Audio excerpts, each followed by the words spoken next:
Welcome to the Salmon Runs YouTube. Enjoy the video. You begin by powering off the calculator and removing batteries or disconnecting power. This prevents shorts. Once done, clear a flat, static-free workspace and lay a soft cloth to protect the screen. Use a precision screwdriver to remove visible screws and a small flat tool to gently pry plastic clips. You want controlled pressure to avoid cracking the case. Make sure to keep screws in a labeled container so reassembly is straightforward. This gets you into the unit safely and efficiently. You now open the case slowly, noting clip locations and any ribbon cables so nothing tears.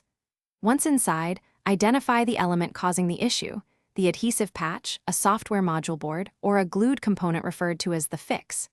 If it's a glued part, apply low, even heat with a hairdryer or heat gun from a distance to soften the adhesive, then gently pry free.